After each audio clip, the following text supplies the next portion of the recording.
ગુજરાત વિધાનસભામાં તાજેતરમાં management quota દ્વારા પ્રવેશ લેનાર આદિવાસી વિદ્યાર્થીઓની પોસ્ટ મેટ્રિક શિષ્યવૃત્તિ ફરી શરૂ કરવા અંગે પ્રશ્ન ઉઠાવવામાં આવ્યો હતો। आदिवासी विरोधी ये सरकार नहीं चलेगी, नहीं चलेगी। आदिवासी विरोधी ये सरकार नहीं चलेगी। આ પ્રશ્નનો મંત્રીશ્રી દ્વારા સંતોષકારક જવાબ ન મળતા વિરોધ પક્ષના ધારાસભ્યો દ્વારા ગૃહમાં વિરોધ પ્રદર્શિત કરવામાં આવ્યો। આ વિરોધ દરમિયાન 4 આદિવાસી ધારાસભ્યોને ગૃહની કાર્યવાહીથી સસ્પેન્ડ કરવામાં આવ્યા।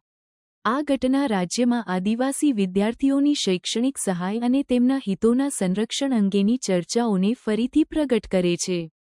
મેનેજમેન્ટ કોટા દ્વારા પ્રવેશ લેનાર આદિવાસી વિદ્યાર્થીઓને શિષ્યવૃત્તિથી વંચિત રાખવાની નીતિ પર પ્રશ્નો ઉઠી રહ્યા છે અને આ મુદ્દે સરકારની નીતિઓની સમીક્ષા કરવાની માંગ કરવામાં આવી રહી છે।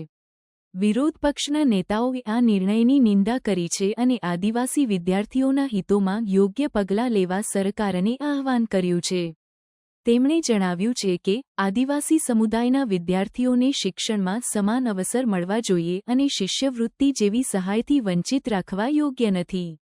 આ મુદ્દે સરકાર તરફથી કોઈ સત્તાવાર નિવેદન આવ્યું નથી, પરંતુ વિધાનસભામાં થયેલી આ ઘટનાએ રાજ્યમાં આદિવાસી વિદ્યાર્થીઓની શૈક્ષણિક સહાય અંગેની ચર્ચાઓને તેજ કરી છે।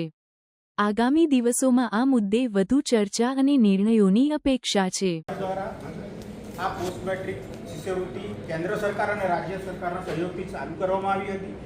આ શિષ્યવૃત્તિમાં એવી જોગવાઈ હતી કે મેનેજમેન્ટ કોટામાં પછી MBBS હોય, BHMS હોય કે આયુર્વેદિક હોય કે એન્જિનિયરિંગ હોય કે MBA હોય, કોઈ પણ કોલેજમાં તમે એડમિશન મેનેજમેન્ટ કોટામાં પણ લો તો એને સ્કોલરશીપ આપવામાં આવતી હતી।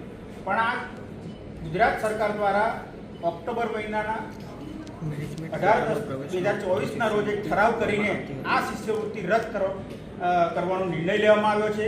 એ બાબતમાં આજે અમારા સાથી ધારાસભ્ય ચૈતરભાઈ વસાવાનો પ્રશ્ન હતો કે ભાઈ આ શિષ્યવૃત્તિ તમે ફરી ચાલુ કરવા માંગો છો કે કેમ? અમે સીધું મંત્રી પાસે એક જ વસ્તુનો જવાબ માંગતા હતા કે આ ઠરાવ તમે રદ કરીને આ યોજના ચાલુ કરવા માંગો છો કે કેમ?